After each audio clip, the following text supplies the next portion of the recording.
చంద్రబాబు నాయుడు అమెరికాలో ఉండగా మరోసారి సంచలన వ్యాఖ్యలు చేశారు. లండన్లో ఉన్నటువంటి జగన్మోహన్ రెడ్డి ఓటమి తథ్యమని ఆయన చెప్పుకొచ్చారు. వైఎస్ జగన్మోహన్ రెడ్డి ప్రభుత్వానికి ఎన్నికల్లో నూకలు చెల్లిపోతాయని ఆయన చెప్పేశారు. ఇప్పుడు ఈ వ్యాఖ్యలు అధికార వైసీపీలో గుబులు రేకెత్తిస్తున్నాయి. తెలుగుదేశం అధినేత చంద్రబాబు నాయుడు సీఎం కావడం ఖాయమన్నారు ఆయన. జగన్మోహన్ రెడ్డి తనకి 150 కన్నా ఎక్కువ సీట్లు వస్తాయని అనుకోవడం భ్రమ అని, తాను చెప్పింది కరెక్ట్ అయితే జగన్ మొహం పేడ పుడుతుందని, ఆయన గెలవడం ఇంపాసిబుల్ అని పీకే మరోసారి స్పష్టం చేశారు.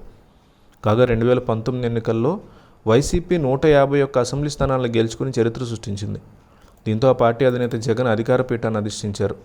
అయితే ముఖ్యమంత్రిగా వైఎస్ జగన్ పాలనలో ఆంధ్రప్రదేశ్ అక్షర క్రమంలోనే కాదు, అభివృద్ధిలో సైతం అగ్రస్థానంలో ఉండాల్సిన రాష్ట్రం అధోగతికి చేరింది. ఇంకా చెప్పాలంటే రాష్ట్రానికి వచ్చిన పరిశ్రమలు లేవు సరికదా, ఉన్న పరిశ్రమలు సైతం ఇతర రాష్ట్రాలకు తరలిపోయాయని టీడీపీ ఆరోపిస్తూ ఉంటుంది. దీంతో ఉద్యోగం, ఉపాధి లేక ఇతర రాష్ట్రాలకి యువత పయనమయ్యారని, నవరత్నాల పేరిట ప్రజలకు సంక్షేమాన్ని అమలు చేస్తూ లబ్ధిదారుల ఖాతాల్లో జగన్ ప్రభుత్వం నగదు వేస్తుంది. అవి కూడా అడపాదడపా ఆగిపోతున్నాయి.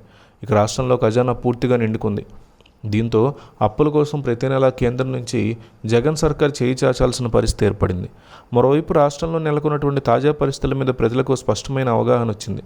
ఈ క్రమంలో ఈ ఎన్నికల్లో ఖచ్చితంగా స్పష్టమైనటువంటి తీర్పే ఇచ్చారు అనే మాట అయితే గట్టిగానే వినిపిస్తోంది.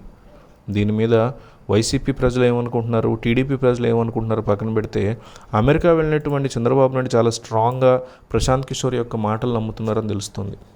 జూన్ 4న రాబోయేటువంటి ఫలితాలు ఎట్లా ఉంటాయో మీరు కామెంట్ చేయండి.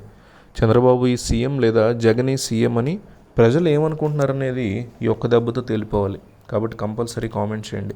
మీరు ఇచ్చేది ఒక్క కామెంటే కదా అనుకోకండి, ఎన్నో వేలాది మంది మీ కామెంట్తో పాటు మీరు ఇచ్చేటువంటి రీజన్ని చూస్తారు.